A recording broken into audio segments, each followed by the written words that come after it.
Di sebuah desa kecil di Jawa Timur, tinggallah seorang kiai muda bernama Kiai Ridwan. Beliau adalah sosok yang dihormati karena kebijaksanaan, keteguhan iman, dan kemampuan mengobati berbagai penyakit menggunakan ayat-ayat suci. Di usia 30 tahun, Kiai Ridwan sudah memimpin sebuah pesantren sederhana tempat anak-anak belajar agama. Meski begitu, kehidupan pribadinya tetap menjadi teka-teki. Beliau masih belum menikah, membuat para tetua desa kerap mendesaknya untuk segera mencari pendamping hidup. Suatu hari, seorang sahabat lama, Pak Rashid, datang berkunjung. Ia membawa seorang gadis bernama Syarifah yang dikatakan sebagai keponakannya. Syarifah memiliki wajah yang mempesona, dengan kulit kuning langsat, mata bulat besar, dan senyuman yang mengalirkan ketenangan. Ketika diperkenalkan, Kiai Ridwan merasa ada sesuatu yang berbeda dari Syarifah. Gadis itu tampak pendiam, namun sorot matanya begitu dalam, seolah menyimpan rahasia besar yang tak terungkap. Pak Rashid memulai pembicaraan. "Kiai, Syarifah ini sebenarnya yatim piatu. Ayah dan ibunya sudah lama meninggal karena sakit. Ia tinggal bersama saya, tapi saya merasa ia membutuhkan seorang suami yang bisa membimbingnya. Saya pikir siapa lagi yang lebih cocok selain sampean?" Awalnya Kiai Ridwan menolak secara halus. "Saya tidak ingin tergesa-gesa, Pak Rashid. Urusan menikah bukan perkara ringan. Saya butuh waktu untuk merenung dan beristikharah." Namun, setelah beberapa hari menjalani doa dan perenungan, Kiai Ridwan merasa hatinya tenang setiap kali membayangkan Syarifah. Akhirnya beliau memutuskan untuk menerima lamaran tersebut. Pernikahan sederhana digelar di pesantren, dihadiri santri, warga desa dan keluarga dekat Pak Rashid. Dalam waktu singkat, Syarifah resmi menjadi istri Kiai Ridwan. Bulan pertama, pernikahan mereka terasa seperti mimpi. Syarifah adalah sosok istri yang sempurna. Ia sopan, pandai memasak dan melayani Kiai Ridwan dengan penuh kasih sayang. Para tetangga kerap memuji keharmonisan rumah tangga mereka.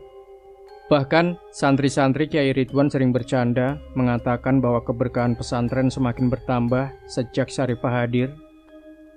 Namun, di balik kebahagiaan itu, ada satu hal yang mengganjal hati Kiai Ridwan. Setiap kali beliau mengajak Syarifah untuk menjalankan kewajiban suami istri, Syarifah selalu mencari alasan untuk menolak. Terkadang ia mengaku lelah, sakit kepala, atau sedang tidak dalam kondisi yang baik. Kiai Ridwan mencoba bersabar, berpikir bahwa mungkin istrinya masih butuh waktu untuk beradaptasi. "Ridwan, aku mohon maaf," ujar Syarifah suatu malam saat Kiai Ridwan mencoba mendekatinya. "Bukan aku tidak mencintaimu, tapi ada sesuatu yang belum bisa aku ceritakan. Beri aku waktu." Kiai Ridwan merasa bingung, tetapi ia memilih untuk menghormati keinginan istrinya. Sebagai seorang yang beriman, beliau yakin bahwa kesabaran adalah kunci dalam menghadapi segala ujian. Namun, semakin hari, perilaku Syarifah semakin aneh. Kadang-kadang ia menghilang tanpa alasan jelas. Ia kerap duduk di tepi sumur belakang rumah sambil melamun, seolah berbicara dengan seseorang yang tidak terlihat. Pada malam-malam tertentu, suara tangisan halus terdengar dari kamar mereka. Meskipun ketika Kiai Ridwan bertanya, Syarifah hanya menjawab dengan senyuman kecil dan mengatakan bahwa ia merindukan almarhum orang tuanya. Di sisi lain, ada hal yang lebih mengejutkan. Beberapa warga desa mulai melapor kepada Kiai Ridwan bahwa mereka melihat bayangan perempuan berjalan di hutan dekat pesantren pada tengah malam. Bayangan itu menyerupai Syarifah, tetapi ketika ditanya, Syarifah selalu mengaku tidak pernah keluar rumah. Suatu hari, seorang tetua desa, Pak Karim, memberanikan diri berbicara kepada Kiai Ridwan. "Kiai, maaf jika saya lancang, tapi ada sesuatu yang ingin saya sampaikan. Saya merasa ada aura yang tidak biasa dari istri sampean. Saya tidak ingin menuduh, tapi apakah Kiai pernah merasa ada yang janggal?" Awalnya Kiai Ridwan menolak menganggap serius ucapan Pak Karim. Tetapi semakin lama hatinya mulai terusik. Ia mulai memperhatikan detail kecil yang selama ini diabaikan. seperti bagaimana Syarifah selalu menghindari tempat-tempat yang dianggap keramat, atau bagaimana ia tampak gelisah setiap kali mendengar ayat-ayat tertentu dilantunkan. Sebulan kemudian, Kiai Ridwan memutuskan untuk memperbanyak doa dan mendalami kitab kuning untuk mencari petunjuk. Ia juga melakukan pengamatan terhadap perilaku Syarifah tanpa sepengetahuannya. Malam-malam panjang dilalui dengan zikir dan istikharah, berharap Allah menunjukkan kebenaran. Suatu malam, Kiai Ridwan terbangun dari tidurnya oleh suara samar yang datang dari arah dapur. Dengan langkah hati-hati, ia berjalan menuju sumber suara. Ia menemukan Syarifah berdiri mematung di depan cermin besar di dapur. Wajahnya tampak pucat dan matanya memancarkan kilatan yang aneh. "Syarifah, kamu kenapa?" tanya Kiai Ridwan. Syarifah terkejut, tetapi dengan cepat menguasai dirinya. "Tidak apa-apa Ridwan, aku hanya tidak bisa tidur." Namun, Kiai Ridwan merasa ada sesuatu yang disembunyikan. Meski ia belum bisa memastikan apa, malam itu ia bertekad untuk menemukan jawaban atas keganjilan yang selama ini melingkupi rumah tangganya. Setelah kejadian di dapur malam itu, Kiai Ridwan mulai mengambil langkah lebih serius untuk mengungkap misteri di balik perilaku aneh Syarifah. Ia merasa bahwa rahasia yang disimpan istrinya tidak bisa dibiarkan lebih lama. Di tengah kebimbangannya, beliau memutuskan untuk meminta bantuan dari Pak Karim, tetua desa yang terkenal bijaksana dan memiliki pengetahuan luas tentang hal-hal gaib. Pada suatu malam, Kiai Ridwan diam-diam mengundang Pak Karim ke pesantrennya. Mereka berbicara di ruang belakang agar tidak terdengar oleh siapapun, terutama Syarifah. Dengan nada serius, Kiai Ridwan menceritakan semua kejanggalan yang ia rasakan sejak awal pernikahan. "Saya tidak ingin berprasangka buruk terhadap istri saya, Pak Karim," ujar Kiai Ridwan. "Tapi ada terlalu banyak hal yang sulit dijelaskan secara logis. Saya butuh pandangan dan saran dari sampean." Pak Karim mendengarkan dengan seksama, wajahnya menunjukkan kekhawatiran. Setelah Kiai Ridwan selesai bercerita, Pak Karim menghela nafas panjang.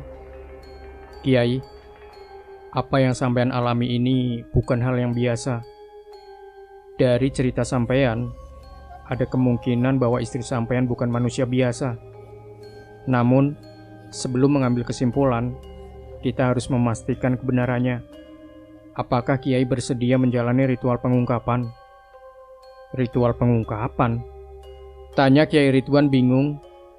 "Ya, kita akan menggunakan doa-doa khusus untuk memohon petunjuk dari Allah. Jika ada sesuatu yang disembunyikan oleh istri sampean, maka insya Allah kita akan mengetahuinya." Meskipun ragu, Kiai Ridwan setuju. Pak Karim meminta waktu 3 hari untuk mempersiapkan segala sesuatunya. Selama waktu itu, Kiai Ridwan diminta untuk tetap menjalani rutinitas seperti biasa, agar tidak menimbulkan kecurigaan dari Syarifah. Malam ritual akhirnya tiba. Pak Karim membawa beberapa benda, termasuk kitab suci, segelas air zam-zam, dan kemenyan yang akan digunakan dalam proses doa. Ritual dilakukan di sebuah kamar kosong di pesantren, jauh dari jangkauan siapapun. Pak Karim memulai dengan membaca doa-doa khusus memohon perlindungan kepada Allah dari segala gangguan makhluk halus. Setelah itu, ia meminta Kiai Ridwan membawa sehelai pakaian yang pernah dikenakan Syarifah untuk dijadikan media ritual. Saat doa terus dilantunkan, tiba-tiba angin kencang bertiup dari arah jendela. Meskipun malam itu cuaca sangat tenang, lampu di kamar bergetar, dan suara aneh seperti gemerisik dedaunan terdengar dari sudut ruangan. Pak Karim tidak menghentikan doanya, tetapi justru melantunkan ayat-ayat suci dengan suara lebih lantang. Beberapa menit kemudian, segelas air zam-zam yang diletakkan di media tiba-tiba bergolak, seperti direbus dari dalam. Dalam sekejap bayangan wajah seorang perempuan muncul di permukaan air. Wajah itu menyerupai Syarifah, tetapi matanya memancarkan kilatan merah menyala. "Kiai Ridwan, istri sampean bukan manusia biasa," ujar Pak Karim dengan suara tegas. "Ia adalah jin yang menyamar menjadi manusia. Namun, kita belum tahu apakah niatnya baik atau buruk." Setelah ritual selesai, Kiai Ridwan merasa hatinya campur aduk. Di satu sisi, ia merasa dikhianati oleh Syarifah, namun di sisi lain, ia masih mencintai istrinya dan tidak ingin langsung menuduh tanpa mendengar penjelasan darinya. Keesokan malamnya, Kiai Ridwan memutuskan untuk berbicara langsung dengan Syarifah. Ia memilih waktu setelah Isya, saat suasana rumah sudah tenang. "Syarifah, aku ingin bertanya sesuatu. Tolong jawab dengan jujur," ujar Kiai Ridwan sambil menatap istrinya dengan serius. Syarifah tampak gugup. "Apa yang ingin kamu tanyakan, Ridwan? Apakah kamu manusia?" Pertanyaan itu membuat Syarifah terkejut, wajahnya memucat dan matanya berkaca-kaca. Ia mencoba menghindari tatapan Kiai Ridwan, tetapi akhirnya ia mengangguk lemah. "Maafkan aku, Ridwan. Aku tidak pernah ingin berbohong padamu. Tapi aku bukan manusia. Aku adalah jin." Mendengar pengakuan itu, tubuh Kiai Ridwan terasa lemas. Ia tidak menyangka bahwa istrinya yang selama ini ia anggap sebagai wanita sempurna, ternyata adalah makhluk gaib. "Kenapa kamu menyembunyikan ini dariku, Syarifah? Apa tujuanmu menikah denganku?" Syarifah menundukkan kepala, air mata mengalir di pipinya. "Aku tidak pernah berniat jahat padamu, Ridwan. Aku mencintaimu dengan tulus. Sejak pertama kali aku melihatmu, aku merasa ada sesuatu yang berbeda. Aku ingin menjalani kehidupan yang tenang bersamamu. Tapi kenapa kamu selalu menolak saat aku ingin menjalankan kewajiban sebagai suami istri?" Syarifah menghela nafas panjang. "Karena aku tidak ingin rahasiaku terbongkar. Jika aku terlalu dekat denganmu, tubuhku akan menunjukkan jati diriku yang sebenarnya. Aku takut kamu akan membenciku." Kiai Ridwan merasa bingung. Ia ingin marah, tetapi di saat yang sama, ia merasakan kesedihan mendalam melihat air mata istrinya. Ia memilih untuk tidak mengatakan apa-apa malam itu. Setelah pengakuan tersebut, Kiai Ridwan menghabiskan beberapa malam berikutnya untuk berdoa dan merenung. Ia tahu bahwa keputusan yang akan diambil tidak hanya mempengaruhi dirinya, tetapi juga nama baik pesantren dan desanya. Ia harus memutuskan apa yang akan terjadi. Apakah akan tetap mempertahankan pernikahan ini atau mengakhirinya? Namun, di tengah kebimbangannya, Kiai Ridwan mulai merasakan bahwa ada kekuatan lain yang mengawasi mereka.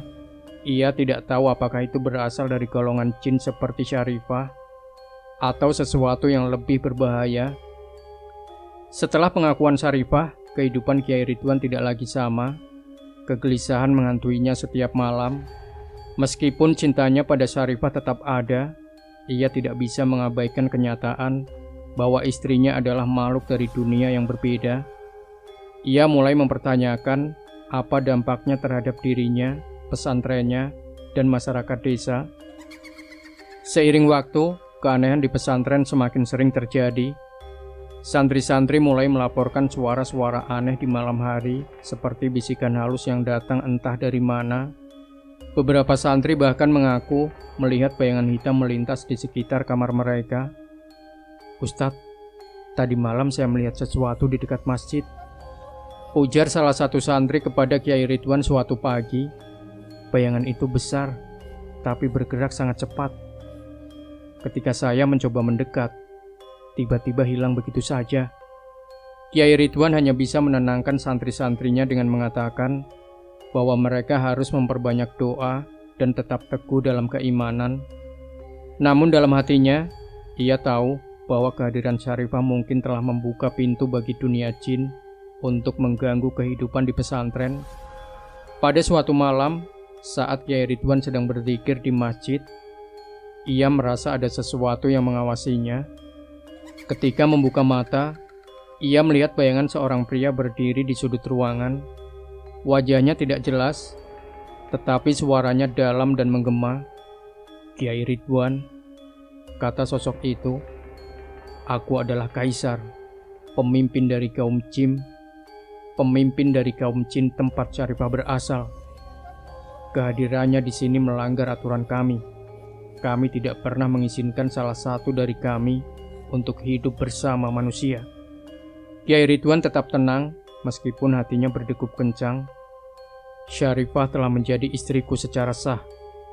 Jika dia melanggar aturan kalian, bukankah seharusnya kalian menyelesaikannya di dunia kalian? Kenapa mengganggu dunia kami? Kaisar tertawa kecil. Dunia kami dan dunia kalian lebih dekat daripada yang kau bayangkan. Kiai Ridwan, aku datang bukan untuk menyerang, tetapi untuk memberikan peringatan. Jika kau tidak segera memutuskan hubungan dengan Syarifah, maka kau akan menghadapi konsekuensi yang tidak kau bayangkan. Sebelum Kiai Ridwan sempat menjawab, sosok itu menghilang, meninggalkan hawa dingin yang merambat ke seluruh ruangan. Setelah pertemuan itu, gangguan di pesantren semakin menjadi-jadi. Para santri mulai ketakutan. Beberapa dari mereka bahkan meminta izin untuk pulang sementara. Kiai Ridwan merasa terpojok, tetapi ia tidak ingin mengambil keputusan terburu-buru. Ia memutuskan untuk berbicara lagi dengan Syarifah. Malam itu mereka duduk berdua di ruang tengah. Syarifah tampak gelisah, seolah tahu apa yang akan dibicarakan. Syarifah, ujar Kiai Ridwan dengan suara lembut, aku ingin tahu lebih banyak tentang duniamu. Kenapa Kaisar datang ke sini? Apa sebenarnya yang terjadi? Syarifah menunduk. Kaisar adalah pemimpin kaumku. Dia tidak suka aku menikah dengan manusia, terutama dengan seseorang yang memiliki kekuatan spiritual sepertimu. Menikahimu adalah keputusan pribadiku, tapi aku tahu konsekuensinya. Aku tidak pernah berniat menyusahkanmu, Ridwan. Kenapa kau tidak memberitahuku sejak awal? Jika aku tahu, aku mungkin bisa mempersiapkan diri lebih baik, jawab Kiai Ridwan. Aku takut kau akan meninggalkanku, kata Syarifah, air matanya mulai mengalir. Aku benar-benar mencintaimu, Ridwan. Aku ingin menjalani hidup sebagai manusia bersamamu. Meskipun merasa marah dan bingung, Kiai Ridwan memutuskan untuk tidak menyerah. Ia bertekad untuk melindungi pesantren dan orang-orang di sekitarnya. Bersama Pak Karim, ia mulai mempersiapkan ritual besar untuk mengusir gangguan dari dunia jin. Ritual ini melibatkan pembacaan ayat-ayat suci secara berjamaah, memperkuat dinding spiritual pesantren agar tidak mudah ditembus oleh makhluk gaib. Selama beberapa malam berturut-turut, Kiai Ridwan dan santrinya melaksanakan zikir bersama, memohon perlindungan kepada Allah. Namun semakin kuat mereka berusaha, semakin besar pula gangguan yang datang. Pada malam terakhir ritual, angin kencang tiba-tiba berhembus, membuat pintu dan jendela berderak. Lampu-lampu di pesantren padam, dan suara gemuruh terdengar dari kejauhan. Ridwan, suara Kaisar menggema di udara. Aku sudah memperingatkanmu. Jika kau tetap bersikeras, maka aku tidak akan tinggal diam.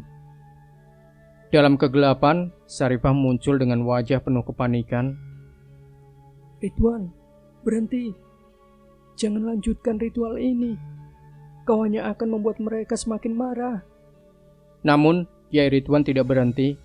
Ia memimpin dzikir dengan suara lantang, melantunkan ayat-ayat suci dengan seluruh keyakinannya. Dalam sekejap, suasana menjadi hening, dan hawa dingin yang tadi menyelimuti ruangan perlahan menghilang. Malam itu Kiai Ridwan merasa bahwa ia telah menang melawan gangguan jin. Namun, ia tahu bahwa masalah belum sepenuhnya selesai. Syarifah masih menjadi bagian dari kehidupannya, dan selama ia ada, ancaman dari dunia jin akan terus mengintai. Ridwan, kata Syarifah dengan suara bergetar, aku tidak ingin menyusahkanmu lebih lama. Jika kau ingin aku pergi, aku akan pergi. Aku hanya ingin kau tahu bahwa aku mencintaimu, dan aku tidak pernah berniat menyakitimu. Kiai Ridwan terdiam. Ia merasa hatinya terbelah antara cintanya pada Syarifah dan tanggung jawabnya sebagai pemimpin pesantren. Ia tahu bahwa keputusan yang diambil akan menentukan masa depannya dan pesantrennya. Setelah malam yang penuh gangguan, Kiai Ridwan menghabiskan hari-harinya dalam perenungan.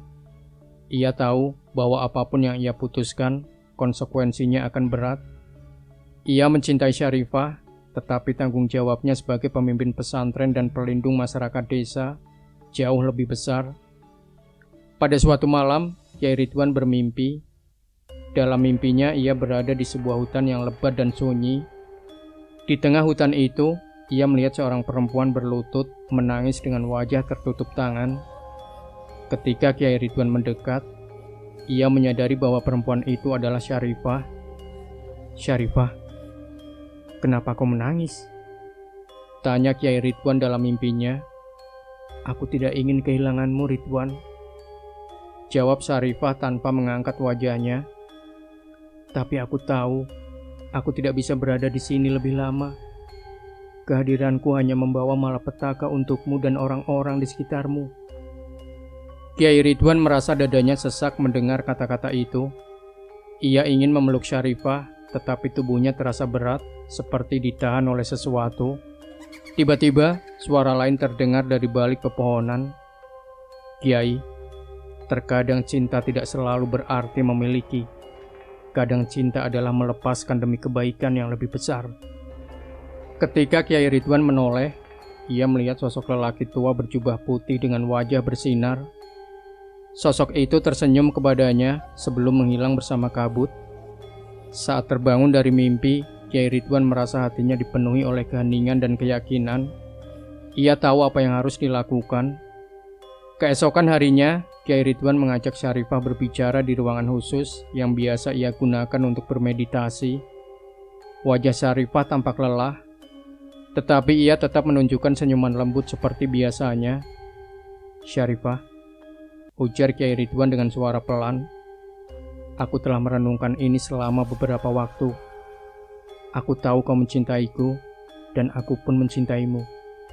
Tapi aku tidak bisa mengabaikan kenyataan bahwa keberadaanmu membawa dampak yang besar, bukan hanya untukku, tetapi juga untuk pesantren dan desa ini."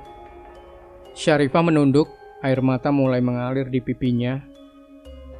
"Aku mengerti, Ridwan. Aku tahu ini akan terjadi. Aku hanya ingin kau tahu bahwa semua yang kulakukan berasal dari cinta, bukan niat buruk." "Aku tahu, Syarifah," jawab Kyai Ridwan. Matanya mulai berkaca-kaca. "Dan aku bersyukur atas waktu yang telah kita habiskan bersama. Tapi sekarang, aku harus melepaskanmu. Aku ingin kau kembali ke duniamu, agar kita berdua bisa hidup dengan damai." Syarifah mengangguk pelan. Ia tahu bahwa inilah akhir dari perjalanan mereka bersama. Untuk memastikan perpisahan berjalan lancar, Kyai Ridwan meminta bantuan Pak Karim. Mereka melakukan sebuah ritual yang bertujuan untuk mengembalikan Syarifah ke dunia asalnya dengan cara yang damai. Ritual ini dilakukan di sebuah tempat yang dianggap suci, jauh dari desa. Malam itu, di bawah cahaya bulan purnama, Syarifah berdiri di tengah lingkaran doa yang dibuat oleh Kyai Ridwan dan Pak Karim. Wajahnya tampak tenang, meskipun matanya memancarkan kesedihan yang mendalam. "Ridwan," ujar Syarifah sebelum ritual dimulai, "terima kasih atas cinta dan kasih sayangmu. Aku akan selalu mengenangmu di dunia manapun aku berada." Kyai Ridwan hanya bisa mengangguk, menahan air matanya agar tidak jatuh. Ia mulai melantunkan ayat-ayat suci diikuti oleh Pak Karim. Perlahan, tubuh Syarifah mulai diselimuti oleh cahaya putih yang lembut. Dalam sekejap, ia menghilang, meninggalkan keheningan yang terasa menusuk. Setelah kepergian Syarifah, kehidupan di pesantren perlahan kembali normal. Gangguan makhluk gaib tidak lagi terjadi, dan para santri mulai merasa tenang. Meskipun demikian, Kyai Ridwan merasa bahwa ada bagian dari dirinya yang hilang. Namun ia tidak membiarkan kesedihan itu menguasainya. Sebagai seorang pemimpin, ia tahu bahwa hidup harus terus berjalan. Ia memilih untuk fokus pada pengajaran dan membangun pesantren menjadi lebih baik. Setiap malam, ketika ia menatap langit, ia sering teringat pada Syarifah. Ia tahu bahwa cinta mereka adalah sesuatu yang unik, melampaui batas antara dunia manusia dan jin.